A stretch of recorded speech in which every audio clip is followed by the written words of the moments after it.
سلام دوستان، من انی هستم. امیدوارم حالتون خوب باشه. امروز میخواستم در مورد گرفتن اقامت با هم صحبت کنیم. راه گرفتن اقامت در ارمنستان صحبت کنیم. دوستان، گرفتن اقامت راه مختلفی داره که میخوام امروز به شما معرفی کنم. مثلا مثل اقامت تحصیلی، خرید میل، ازدواج، ثبت شرکت و رجیستری، ایجاد شغل. دوستان، امروز میخوام با هم صحبت کنیم در مورد ثبت شرکت و رجیستری. دوستان، در واقع با ایجاد شغل و پرداخت مالیات شما میتونید اقامت شهروندی ارمنستان بگیرید. باید بدونید بر اساس شغل که شما معرفی میکنید چطور ثبت شرکت یا رجیستری باید انجام بدید. خب این یعنی چی؟ مثلا ثبت شرکت یا رجیستری برای یه مغازه ساده یا سوپرمارکت و ثبت شرکت و رجیستری برای یه کمپانی صادرات واردات به هم فرق میکنه. دوستان، یه جور ساده تر بگم، مثلا در قانون تجارت ایران میدونید که یک سری شرکت سهامی عام و خاص وجود داره که هر کدوم برای کار خاصی تعریف شده. اینجا به همین صورت شما باید بدونید برای چه کاری چجور شرکت باید ثبت کنید.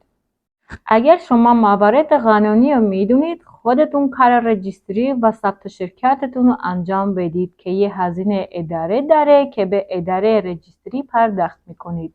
اگر هم اطلاعات کافی ندارید، میتونید از مشاوران حقوقی کمک بگیرید که در این صورت یک دستمزدی هم به صورت توافقی به مشاوران حقوقی یا کسی که این کار رو براتون انجام میده پرداخت میکنید. خب دوستان، با انجام رجیستری و ثبت شرکتتون در واقع اولین مرحله از پروسه اخذ اقامت شهروندیتون انجام دادید و از اینجا به بعد باید بقیه مرحله رو پیگیری کنید، مثل معرفی حسابرس مالیاتی، ساختمون و لوگو شرکتتون و از همه مهمتر معرفی محل کسب و شغل آدرستون.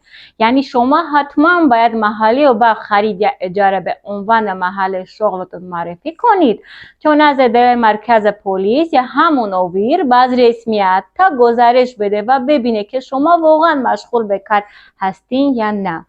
بعد از انجام بازرسی حدود 20 روز تا یک ماه بعد شما برای پیگیری پرونده و دریافت کارت اقامت شهروندیتون به اداره اویر مراجعه میکنید که البته اونجا هم یک هزینه اداری داره که همونجا پرداخت میکنید. خب دوستان، بعد من تا جایی که میتونستم به صورت کلی این موارد رو براتون توضیح دادم که البته اینجا بگم این کار ریسکاری ها و جزئیات بیشتری داره که حالا اگر سوالی داشتین میتونین از طریق کامنت یا شماره تماسی که من اینجا براتون میذارم از طریق واتساپ که تلگرام با ما کانکت کنید. پس لطفا کانال سابسکرایب کنید، با این زنگوله رو بزنید. بهترین براتون آرزو دارم تا دیدار ویدیو بعدی. فعلا شما را به خدای بزرگ میسپارم.